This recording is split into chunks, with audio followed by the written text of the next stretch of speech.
I'm Tami McCarthy. And I'm Becki Fleischer. We're two soul sisters on the front lines of growth and transformation, getting real about it all. You know, sometimes we're totally in our woo-woo groove, walking on light. Yep.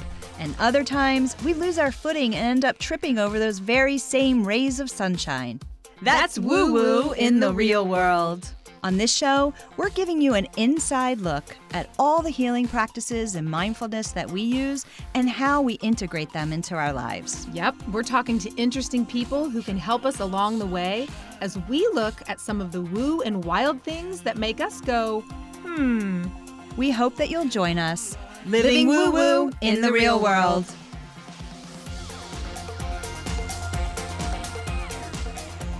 Here, all the way, woo-woo. All the way woo-woo. So welcome everybody who's tuning in and listening to this episode or watching us on YouTube. Yes. Hope everybody's doing well out there. Hope so, hope so. So if you're listening, you're not going to get this. So I highly recommend that you go to the YouTube, although you'll probably see it on our Instas as well, because we'll promo this before it's live tomorrow. Right. But you know how you say like, that expression, your vibe, no, what is it? Yeah, your vibe attracts your tribe, yes. right? And this is how I know that Becki and I are vibing, because she walks in today. I haven't seen you in a while, actually. I know. We talk a lot, we text a lot. And she's wearing this amazing sweater. I just love this color, right? And of course, this is where we're filming here at Kahlo. And if you see the wallpaper, which I love, it's got the same color detail in the wallpaper.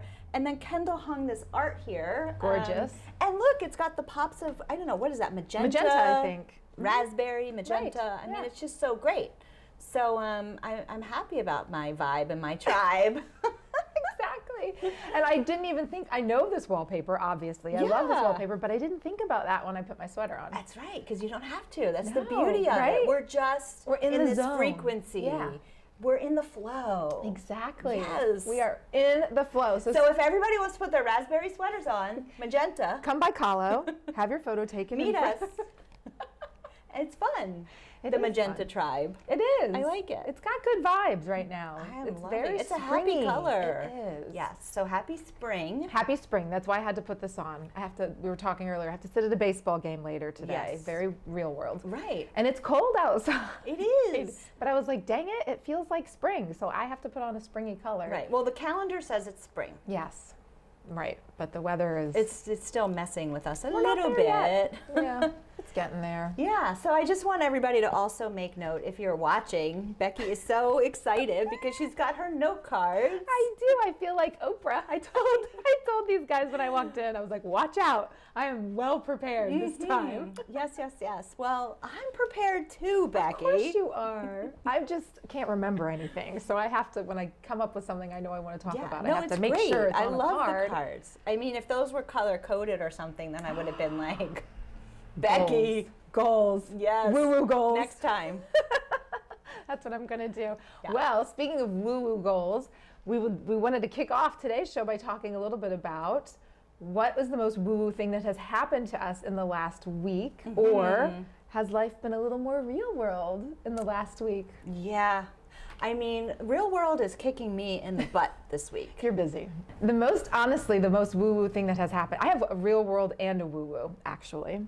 So I had a very woo-woo thing happen to me last Friday, and I'll bring it up because I've talked about it before on the show, about my thing with hawks, right? Oh my gosh, yes. And now every time I see a hawk, I'm like, I should call Becki because I'm like, no, she's got her own hawks. This is my hawk. Wait, wait, now I have two woo-woo things because I didn't tell you. You and I were on the phone the other day, and I was driving over to the end. This was actually on Friday, so this is two hawk things on Friday. Wow. Now I'm just putting it together. Okay, so last Friday, I'm talking to my therapist, and I'm looking out this gorgeous window out in her backyard, and we're like connecting a dot on something that's giving me some major insight, right? Kind of that elevated, high level, hawkish kind of insight, right?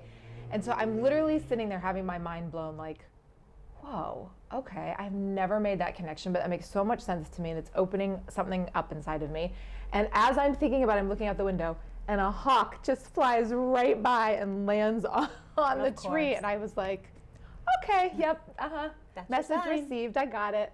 And then later that day, you and I were speaking on the phone, and I was driving to our engineers. We're mixing our album, which has been exceedingly real world. Yeah, but so cool, and what an accomplishment. Oh my gosh, yeah, for another show, So we're talking on the phone, and we were like in the middle of something, so I didn't want to stop it with the daggone hawk sighting, but I drove underneath a hawk sitting in a tree. Wow. Yes, on the sawmill. That's amazing. I think that they just zero in on your They do. frequency. I'm like very tuned in with them right now. So. Well, I mean, that's your, everybody says, that's my sign, or that's my animal totem, right? And I mean, clearly the hawk is yours. Yeah, it has been for the last year plus. So yeah, I had a thing with redbirds for a long time, but now the hawk has taken over. That's very cool. Very cool. So for me, if we're speaking about signs and woo-woo, that reminds me of something that happened this week. Very consistently, I've been seeing fours and the combination of fours everywhere. Ooh. Yeah. So when I looked that up, it's all about the angel meaning behind those numbers is your angels are confirming that you are on your path. It's all about positive change. It's a sign of good luck, right? Ooh. And, I'm in the midst of major transition, and stuff pops up where you're thinking, am I on the right path here? Yeah. I just need a sign. I need a sign. I need a sign.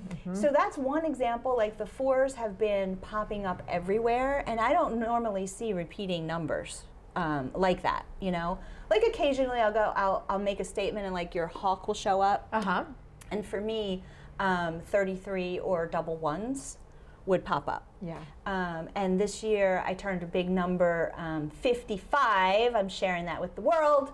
And celebrate it. Yes, absolutely. But fives, and particularly double fives, are very powerful because it is freedom and transformation. Oh. So I've been celebrating this year as my freedom and transformation. And then when you look at all of these things that are happening or developing, it definitely falls in line with that, and just working on how to be aligned around that, right? And so this week has been particularly difficult as you're navigating change, and as you actually have to make some decisions, right?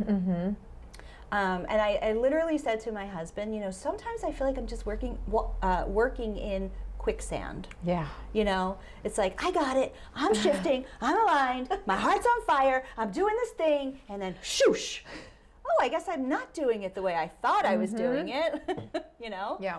And I really, 2 nights ago, I was just like, what the mother F? Yeah. Oh, I really hate when that happens. When you are like, just like our theme song, right? Like you can just be walking on light. Exactly. And then you're tripping over those sunshine. same rays of sunshine. I mean, and that's what it is. And then these fours have been popping up. And then when you see, the message behind the fours, I'm like, all right, I'm just going to have faith. I'm going to trust, right? Yeah. I'm going to find the flow. Right. Exactly. And that can be super difficult. Super difficult. Yeah. I mean, that's the real world. Right. That is the real world, because you think that like you're stepping out into this bold transition and you're taking the bold steps, and the common thing that's said is like, oh, take the leap and the road will rise up to meet you, like the net will appear. It does, but that doesn't mean that you might not hit a few branches. Right, or that it's not going to be uncomfortable, or you're not, it's not going to be sunshine and rainbows, right? Definitely not. Which reminds me of Eckhart Tolle, which is somebody that I follow, and I know you do too. And, being present, but also like finding the stillness, right? Yeah. And creating the spaciousness for yourself, so that, and that's what I keep falling back on, you know? And for me, I think even when we were talking about some things that were upsetting me, I was like, you know what I'm gonna do? I'm just gonna go take a walk in nature. Yep. Give myself some space, give myself some time, and, and just get away from my mind, just trying to take over, right? Yeah. And then when you're doing that and you see the hawk, or you see these numbers, and you're like, and not just once or not just twice, like you're seeing hawks a lot. A lot. And this week, it was enough to see these fours where I'm like, what is the friggin' number? Right. And what is the meaning, about? I mean, And and what is it about? And it's like, all right, so and it's like Eckhart Tolle says, it's like, why do we do this? It's because the background, your background noise, your mind, all of the things that are happening sort of just fade in the background, right? That external stuff that's just like chipping away, or and through that stillness is where your authentic self really can come through, and really where your heart, I mean, you talk about this all the time, about going within and being still to let your heart and those whispers have a path to come out. Exactly. Which is the perfect transition. One of the things we wanted to cover in today's show, we really wanted to define for our listeners how we define woo-woo. Oh, yeah. We started asking our guests that. I think on the last 2 interviews, we've asked our guests like how they define woo-woo, because it's such a broad and somewhat vague term. Yes. And I think there's a lot that gets stuck to it that might turn people off or might give people the wrong impression. And I think it's one of those things, for myself, I've been really trying to very consciously and intentionally define things in my life. Yeah. All the way down to words. Like, write a definition for what I think it is. Don't look it up. Don't ask somebody else. Like, what do I think that it is?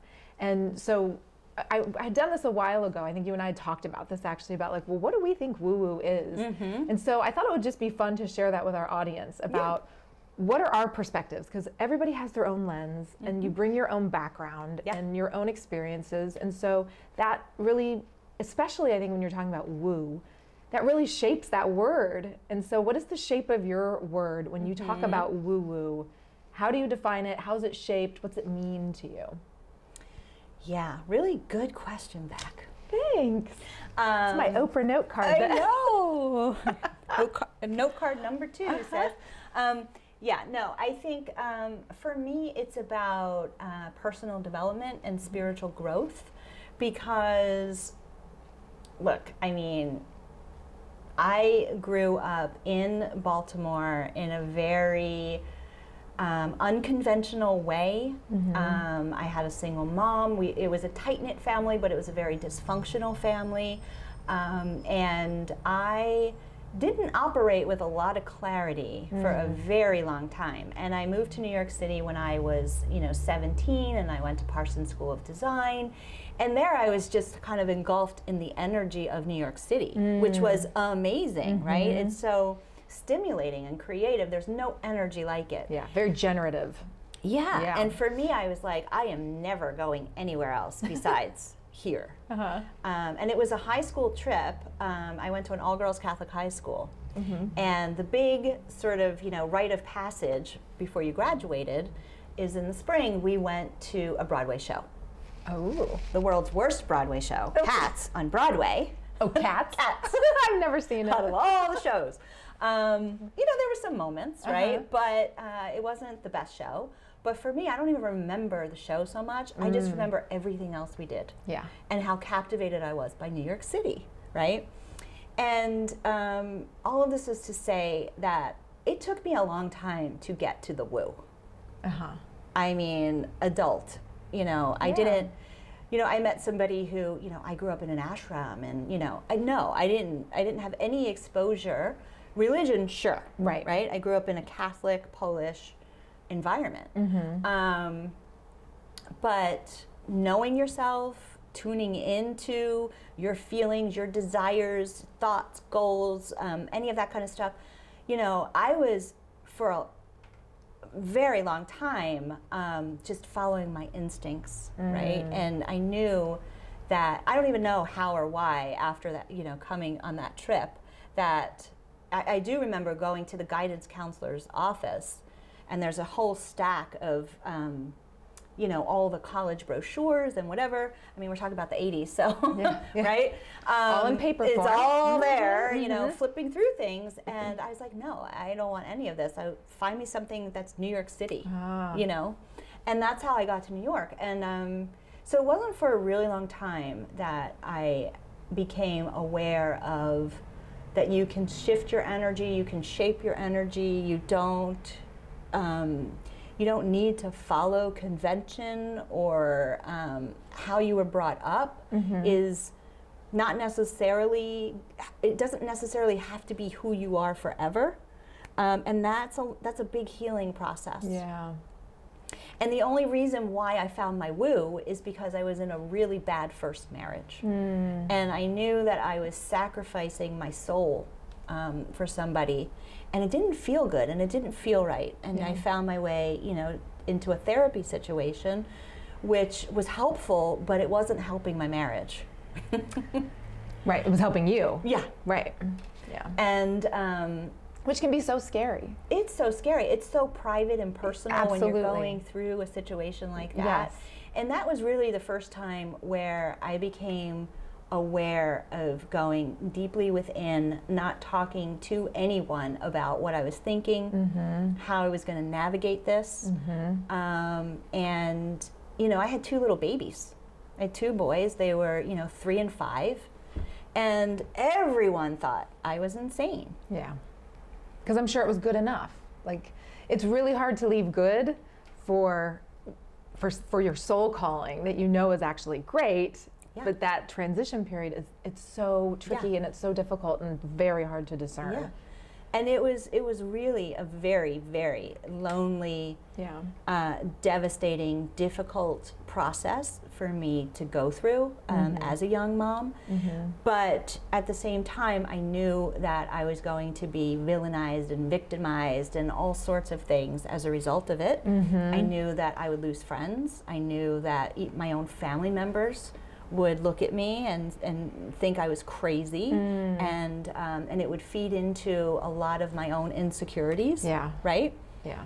So, that was my first taste of the woo.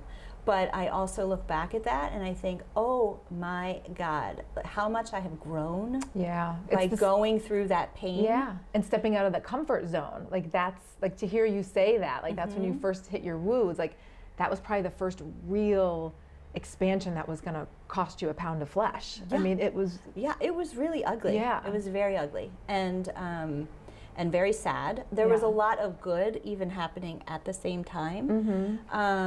But the strength that you have to really summon up within your own self, it's the woo, and the beach at that time was very, very healing for me, and being near the sea. Yeah. And, so that was my first taste of it, and where my curiosity really began. How about for you?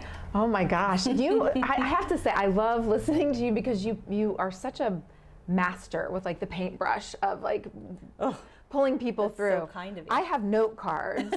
Tammy's, like, painting this masterpiece freestyle, doesn't right? matter. And I'm like, where's my paint by number? I have my second note card. So funny. I'll add color to mine, but I will say that I do have a concrete definition for it for myself, just because I am kind of in a defining mode right now, defining everything. Yeah. So I wrote this actually in... You're such a great writer.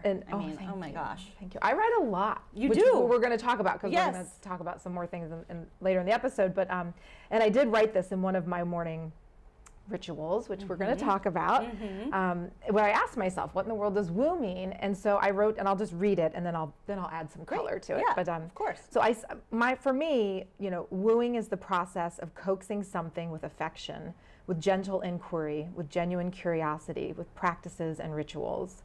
We're wooing our soul into embodied action. Said another way, we're wooing love, the fullest expression of the source energy that runs through us all. Yeah, I love that. So, like, that's how I orient around woo. I love the practices. I'm definitely intrigued by the mystical and the metaphysical, all of that. And I don't know, it's funny because we share origins in the Catholic Church. I was also raised Catholic. My family is very Catholic. My dad was a deacon in the Catholic Church. And I just never... I shouldn't say I never fell into it. I as a kid, I would say I was extremely spiritual. I did have a very defined and solid container that I grew up in, which I'm so grateful for. And I had a lot of mystical experiences as a kid. At the same time, I was being told that I couldn't really trust those experiences. right? Because who am I? I'm a little kid, right? And so when I would have a dream that would be particularly prophetic or mystical or something, it was like, it wasn't that I was necessarily bothered by them, but I was moved by them to the point of like, is this normal? Am I supposed to have dreams like this? Can I really, like, how did I see this in the dream and then it happened the next day? Like, how is that happening? And I don't know if it freaked people out or whatever, but I ended up being like shuttled off to a priest to talk about it. Of course, right? And he was like, I just remember him like doing this prayer of like, dear God, please have these, disturbing dreams and thoughts go away. And I remember being like, no, like, no, don't have them go away. I like them. It brings me comfort and peace and a connection. Because I felt like I always would have a dream when I would have a particularly like powerful conversation with what I then would call God. Now I wouldn't even call it anything because I think you can't even name it. It's not nameable. And then something would always come. So I feel like as a kid, I was super spiritual. I had this really rich inner world that kept getting tamped down and told it can't be trusted. And then you layer just on life, and you layer on maybe being a girl, and you layer on all kinds of things. Yeah. And before you know it, like, you don't really trust yourself anymore. And so I think, that was kind of my evolution of that. And for me, it's been a deconstruction of things and a reconstruction of things. Right. My woo process. Right. Has really. Right. And questioning. Yeah. Too. Yeah. Why do I think that way? Where did that thought come from? Exactly. Yeah. It's that gentle inquiry. And I think, not Melissa Gilbert. Wait, who wrote Eat, Pray, Love? Elizabeth Gilbert. Elizabeth Gilbert. Yes, Melissa Gilbert was Laura Ingalls, of course. No. But it's easy to mix them up. No, Elizabeth Gilbert, she talks a lot about kind of like wooing the muses. And I love how she says it's not really about like following your passion. It's just about like turning your head and giving a little attention or that gentle inquiry into like, what's catching my eye over here? Yeah. And I feel like I would not let myself do that for a very long time in my life. I would follow interests. I feel like I definitely held my own in terms of being my because you wanted to be the good Catholic girl. Right. I did. Yeah, I wanted to be the good Catholic girl. I mean, I did stop being a good Catholic girl as soon as I didn't have to, live under my parents' roof and follow that, the mores of the church and all of that. But I married a Jewish man. I feel like I always did kind of stand in my own. And so it gets confusing when you feel like I feel like I was always a pretty solidly. So that's another thing we have in common. Which is what? That we're solidly independent? Well, but we're both women who were raised in the Catholic religion who married Jewish men. Oh my gosh, that's right. That's so fun. I think there are a lot of shared values. Oh, sure. Yeah, for sure. And I think in the end, when you have a connection, I mean, like I had such a spiritual connection, the label didn't matter to me. So, and I still really stand by that. And so I think that's also why maybe it surprised me that I had this kind of like midlife woo moment, because I always felt like I did stand on my own 2 feet, And and I'm sure you did, but there are some times when, values change or you realize there's another part of yourself that's really might be getting tampered down, That's right. Exactly. Yeah. Or is it tamped down? Tamped down, I think. Yeah. But we'll go tampered. I said tampered. But it's also tampered with. It's tampered with, exactly. Yeah. But for me, it's really what I meant. I do know what you mean. But it's the fullness of feeling that source energy, which we all have. I firmly 1,000,000% believe that. Have believed that since I was a small child, wrote a whole thing about it when I was a little kid. I firmly believe we all have this little divine spark inside. And it's like if you can start to flame that a little bit, right? Yes. It will burn some things. It's gonna catch some shit on fire. For sure. That's gonna happen. Yeah. And then it's gonna burn away. Right.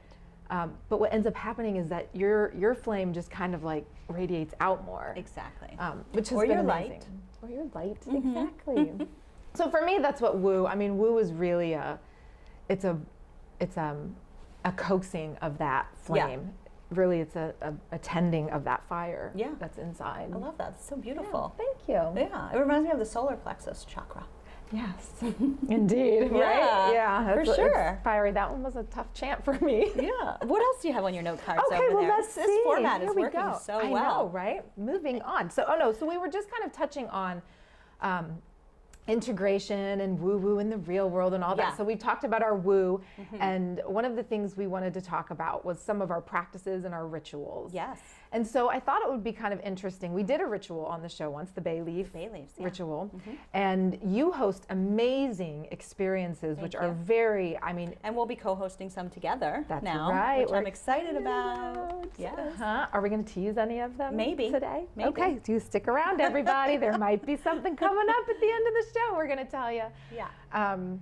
But you do host things that I think are very special because they are not just events. Right. I do believe they are rituals.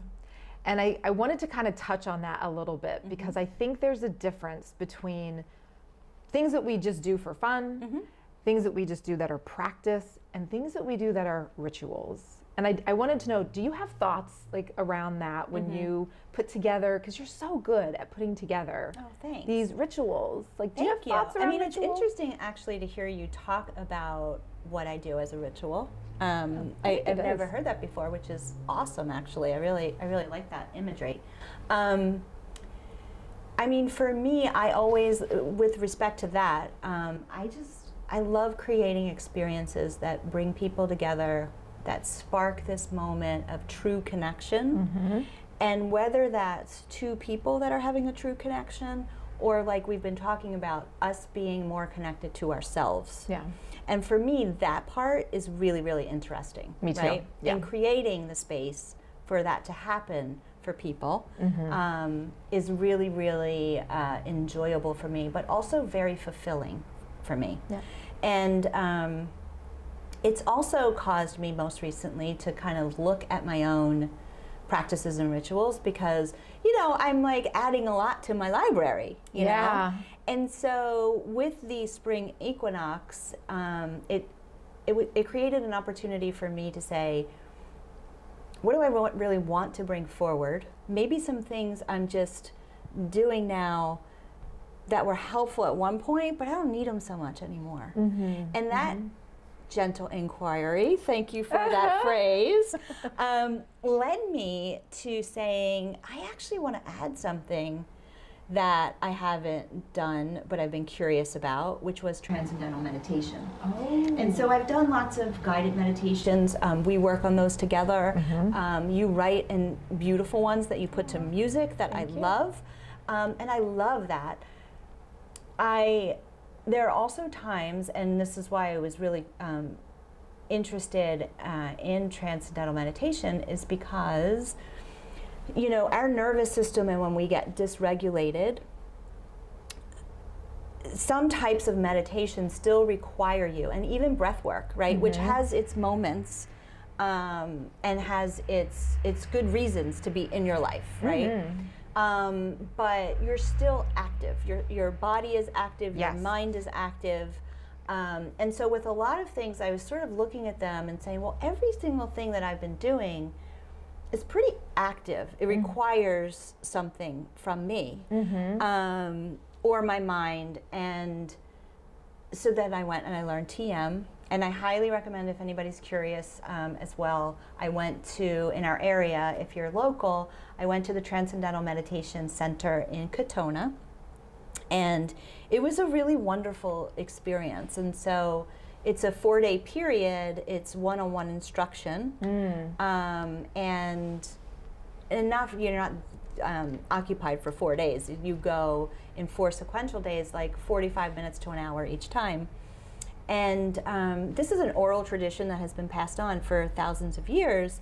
And I am blown away. So in terms of a practice that I now have that I didn't have a month ago, and have since done every day up until here, and I will continue doing that forward, it's been a game changer for me. Wow. And also knowing that just like if you were to do a juice cleanse, right, and you're detoxifying your body or your liver from chemicals and bad things in your body, TM is really about detoxifying our own mind of the busyness, you know, and all the stuff that's calling for our attention on the surface, right? And by transcending, and also it's okay for those thoughts to be there. Right. And that's also a game changer, because a lot of times I'm struggling when I was doing other types of rituals or meditation, going, these damn thoughts. I know. These damn they thoughts. won't stop. Right? Yeah. Yeah. And fighting with the thoughts. Yeah. And it's like, which creates a different kind of suffering, and that's not the point either. And in TM, it's like you take it as it comes, you know? And so it's been a really beautiful, and it's twice a day for 20 minutes. And I have to tell you, like, I was really balking at that. Yeah, you know? that's a dedication. Because before I was like, oh, I've got 7 minutes, let me put the meditation here. Or, you know, catching it when I can, which again has its merits. Absolutely. But now I'm first thing in the morning before I do anything else, 20 minutes. And sometimes it doesn't always work out that way. Sometimes I have to deal with the dogs. Right. If my husband's traveling, I've got other things to do. But in most cases, it's either before I have my first cup of coffee or it's right after. Definitely before you eat anything. And then you find time in the mid to late afternoon.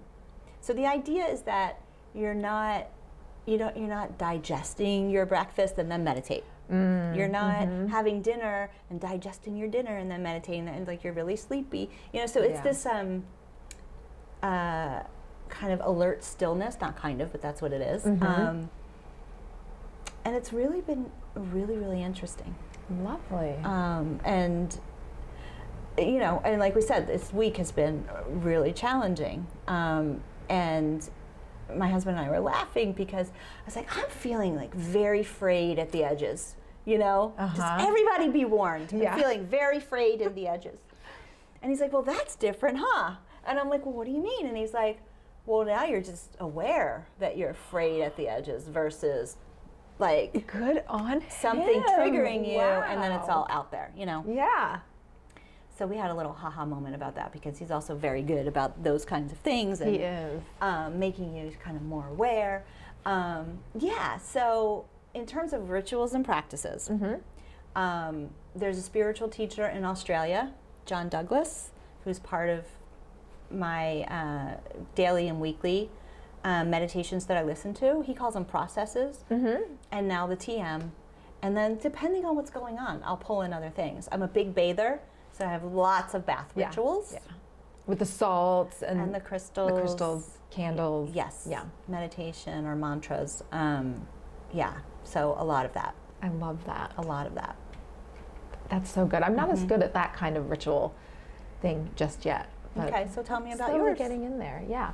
So my rituals center more around the morning and my morning practice. So it's similar that I get up and before I do anything, I mean. Oh, your morning pages? Yes. Yes. I get up and That's I feed my dog. That's such a cool practice. Yeah. It's been talk about game changer.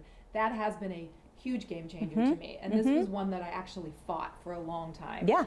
It's not mine. It's Julia Cameron's The Artist Way. So anyone who's ever read The Artist Way, which is really incredible. Such a good book. If you are trying to like unleash any kind of creative vitality in your life, there are so many great practices and rituals in that book. And Morning Pages is the foundational one. And what you do is you write 3 longhand pages, and it has to be longhand. It cannot be typed because there is a physical aspect to this of not channeling, but clearing. It's more of clearing.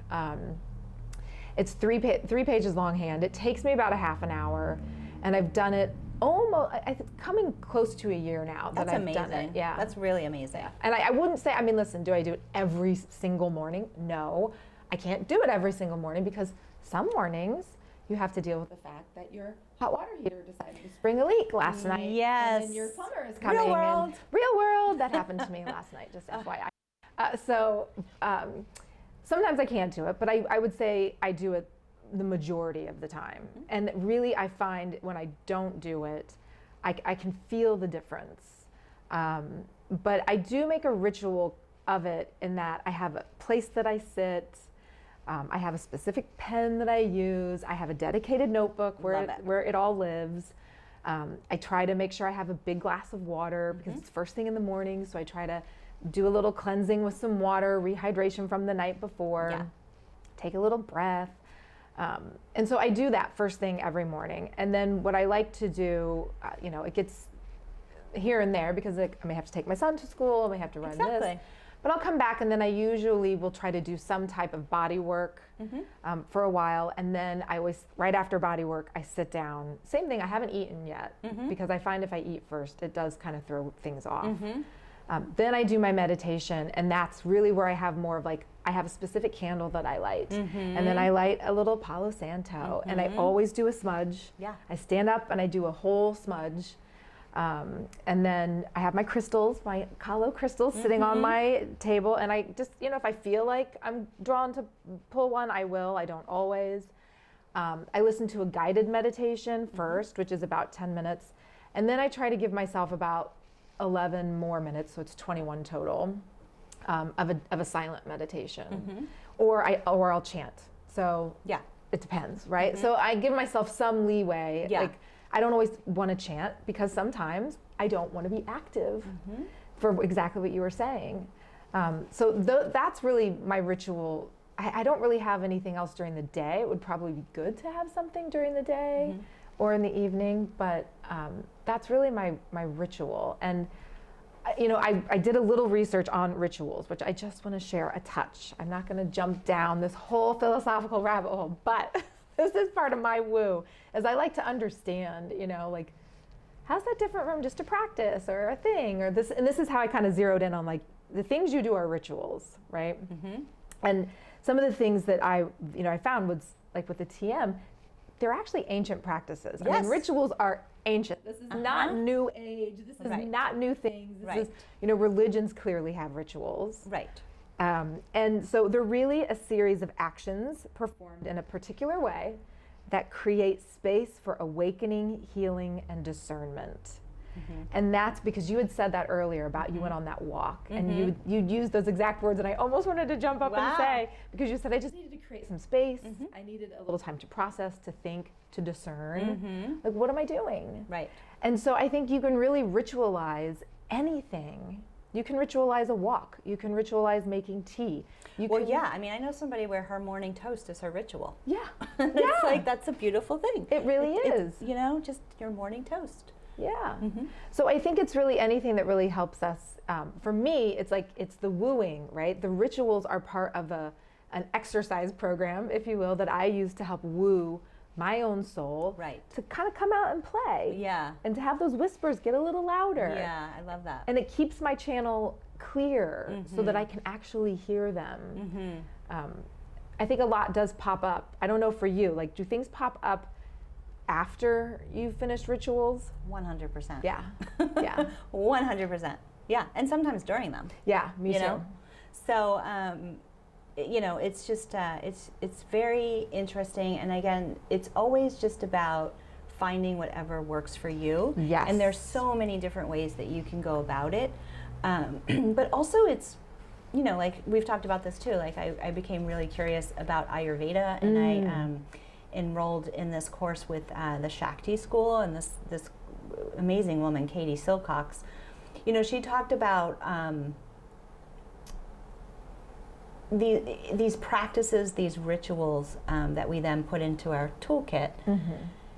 We're honoring lineage, we're honoring culture. And as long as that is always part of what we are doing, and the idea is that we're honoring it and we're passing it down, whether it's to our friends, to our kids, to our spouses, or whatever, or just even with ourselves, we're still having these amazing healing practices and even wellness and medicinal benefits that you get from a lot, whether it's Ayurveda, whether it's Chinese medicine, whatever modality. We were talking about Reiki with Kristen, right? Which has a Japanese origin, without talking about honoring and sharing these lineages and these cultures through ritual, where would they be today? I mean, it's how we become aware and respectful of each other.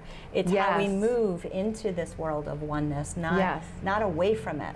You know? Yeah, you just brought up two really good points that I want to touch on before we wrap it up. Yeah. Because I know, like, I'm down a rabbit hole here with this whole I ritual know, thing. I know. And rituals are so extremely important for community. Yes. They have a shadow side, just like you Good were point, saying. You good know, point. like, you know, you have to know what your intention is. You mentioned that Yeah. as well. You have to know Yeah. what your intention is behind the rituals. And that I have a good quote here. got a card for that? I do. I have a card for that. got a card for I have a card for that. But this is a quote from my favorite little Franciscan friar monk that I follow, Richard Rohr. I follow him, and that's part of my rituals too. I read a bunch of his meditations. But Yeah, nice. he had this quote that I think is really, it hits it. He says, mindless repetition of any practice with no clear intention, or what I would call heart connection, right? If it's not coming from your heart, if you don't understand why you're doing it, it can keep us unconscious. We need rituals that keep breaking us into new insights, desire, compassion, and an ever larger notion of what he would call God. You can call it whatever you would like. Or I said oneness. Oneness, the Yeah. universe, but an ever larger notion of God and ourselves. Yeah, exactly. And his whole point I love this is, friar. I'm right? gonna follow him. Because I mean, he actually is a very constructive Yeah. critic of religion in what I would say a healthy way, Mm-hmm. because he recognizes the importance of it and the wisdom that can be found there. He also understands how it has kind of missed the mark in a lot of Yeah. areas. Yeah. And to his point about this, you know, it really can keep us unconscious, because like in the Hindu faith, a ritual around grieving is that you remove all hair. Like, you got to remove the hair, right? That's their ritual. In the Jewish faith, when you mourn, the men grow hair. They grow beards. So if you're not conscious about like the intention behind the ritual, Right. it can fall into tribalism so quickly really without good point, yeah. understanding that Right. we are doing the same thing, right? We are honoring a soul, something that's helping our soul to process, to come out, to deal with, to whatever. And this is how I'm doing it. That's how you're doing it, and that's okay. Right. That's okay. It's Yeah. different. Exactly. It's because at the core of it, it's the same. It's what everybody's differences are that are making our world so interesting, right? Right. And we need to celebrate differences, not, you know, be judgy and put people in corners for their Right. differences, right? And one is not better than the other. No, And that's a whole other discussion. it is. At another time. It is. But it's kind of, Yeah. it flows back to like the idea of woo. Correct. And that kind of, you know, we all might shade it different colors, Yes. right? But it's all feeding from the same rainbow, if you will, right? So Like, magenta is probably Magenta, there we every go. color. Like, I'm seeing it now in your sweater. we're back to the color. Look at that. We did that. Full We didn't circle. even mean to do that, and we did it. That was very woo. It really was very woo. Oh my goodness. Yeah. Well, that was a lot for today. That was a lot. Yeah. I think, you know, we should probably do a part 2 on this discussion. Yeah, I think And so. I would love to share some easy rituals or some practices and give people some how-tos if they would like. Yeah. So maybe we can do something like that That would be lovely. and talk to other people about, you know, their rituals and what it means for them. Yeah. It could be really interesting to highlight some of this stuff Absolutely. and, you know, have a broader conversation around it. Yeah, I think so. I have a lot more on my cards, so there's definitely Then we room need for part 2 for 2. Becki's cards. So we're going to go fly into the real world. That's right. We've got baseball games Oh, and life yeah. and things to get to. So here comes the real world. But I loved our woo hour here. Yes, yeah. So thanks everybody for listening and tuning in. See you next time.